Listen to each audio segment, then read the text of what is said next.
Baik, Assalamualaikum warahmatullahi wabarakatuh. Ya, anak-anakku yang saya cintai, ya. Pertama-tama saya mengajak anak-anak untuk selalu bersyukur kepada Allah, ya, karena masih diberikan kesehatan dan keselamatan. Ya. Semoga anak-anak selalu dalam lindungan Allah, selalu diberikan kesehatan. Ya.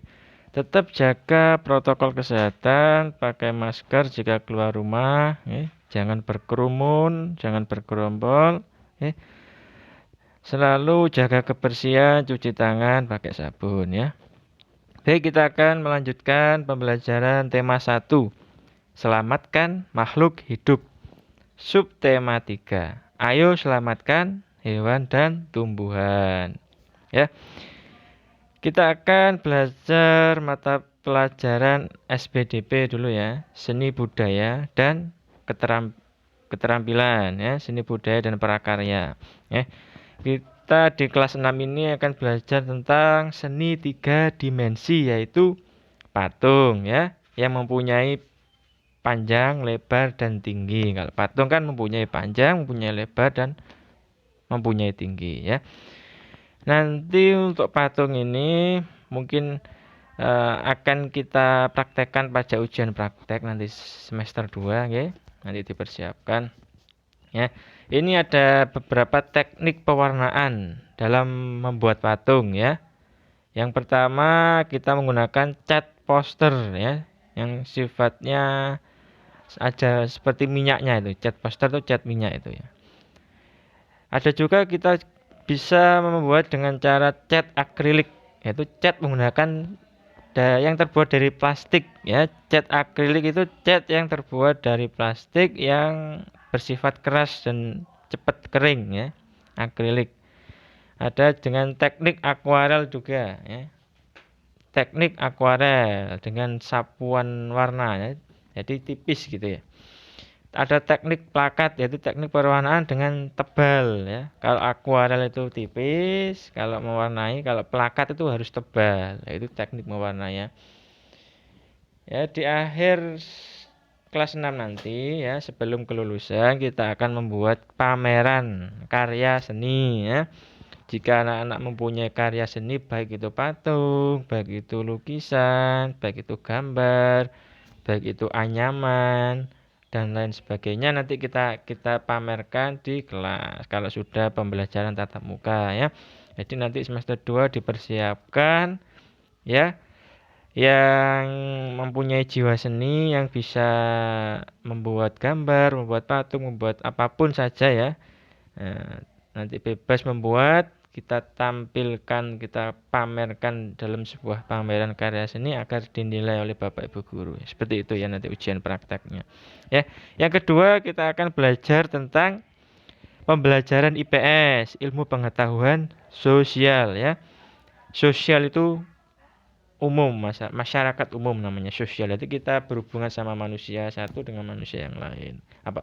Bisa juga dengan hewan, bisa juga dengan tumbuhan itu namanya sosial.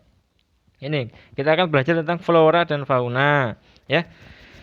Dunia flora adalah dunia tumbuhan, dunia fauna adalah dunia hewan ya, dunianya tumbuhan dan dunianya hewan ya. Di negara-negara Asia Tenggara ya, khususnya Indonesia itu banyak memiliki flora dan fauna endemik. Endemik itu maksudnya flora dan fauna khas yang ada di suatu negara. Endemik itu khas daerah maksudnya itu. Ya, kondisi geografis Indonesia yang mempunyai banyak pulau ya, banyak garis pantai, banyak perairan, banyak lautnya ya, membuat flora dan fauna menjadi sangat banyak dan beragam. Tidak hanya satu tapi ratusan bahkan ribuan fauna ya yang ada di Indonesia ya. Setiap negara memiliki flora dan fauna yang khas ya. Flora itu berbagai jenis tumbuhan yang tumbuh pada suatu wilayah ya. Jika di pegunungan ya akan tumbuh flora sendiri, beda dengan flora di pantai, beda juga flora dengan di dataran rendah ya. Sesuai dengan kondisi wilayahnya sendiri-sendiri ya. Ya, begitupun juga dengan fauna. ya.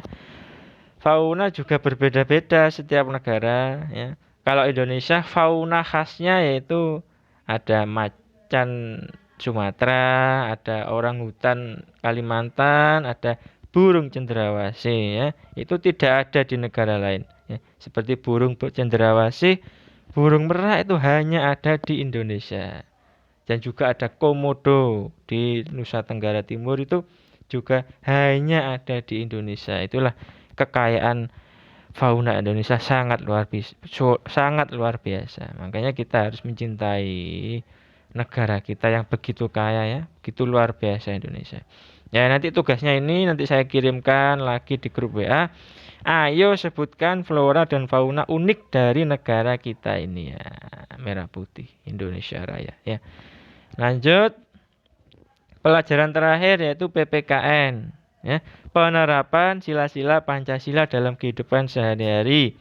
Ya, berulang kali saya mengatakan, ya, kepada anak-anak bahwa Pancasila tidak hanya kata-kata saja, ya, tidak hanya dibaca saja, tapi harus dilakukan, ya. Harus dilakukan piye sih ketuhanan yang Maha Esa, maksudnya ku piye, ya. Manusia itu maksudnya gimana? Terus persatuan Indonesia itu maksudnya gimana, ya? Harus kalian lakukan, ya. Ini contohnya ada anak yang lagi menyirami tumbuhan. Ini kan bentuk kasih sayang, berarti sila kedua, ya. Nah, kemanusiaan, rasa tidak tega terhadap tumbuhan, ya. Daripada tumbuhan itu mati, ya, wah, ada tidak tega kita sirami, kita sayang. Itu namanya kemanusiaan, sila kedua, ya. Ya. Ini ada beberapa sikap yang mencerminkan sila-sila Pancasila, ya. Satu, bersyukur kepada Tuhan, ya. Bolak-balik saya ingatkan kita harus bersyukur, kita harus selalu berdoa, selalu bersyukur kepada Allah yang telah memberikan banyak sekali rezeki, banyak sekali kenikmatan. Nikmat sehat, ya, nikmat bisa bernafas, nikmat bisa berkumpul dengan orang-orang yang kita sayangi, ya, dan lain sebagainya. Nomor 2, merawat tumbuhan dengan baik. Itu juga sila kedua. Nomor 3, bangga terhadap berbagai tumbuhan langka yang ada di Indonesia, ya. Kita harus bangga terhadap tumbuhan-tumbuhan tersebut dengan cara merawatnya, jangan sampai punah, ya. Nomor 4, bersama-sama menjaga kelestarian tumbuhan di sekitar kita, ya. Jadi kita harus sama-sama untuk melestarikan tumbuhan, ya. Kita kalau ada anak-anak yang hobi berkebun, ya, bisa menanam tumbuhan di pot. Yang punya kebun di belakang rumah, di depan rumah bisa menanami tumbuhan agar tidak langka, ya. Seperti itu, ya. Untuk yang lainnya bisa dipelajari sendiri, ya, di buku tematika, ya, atau bisa mencari di YouTube atau yang sumber belajar yang lainnya. Terima kasih, selamat belajar, tetap semangat. Saya akhiri, assalamualaikum warahmatullahi wabarakatuh.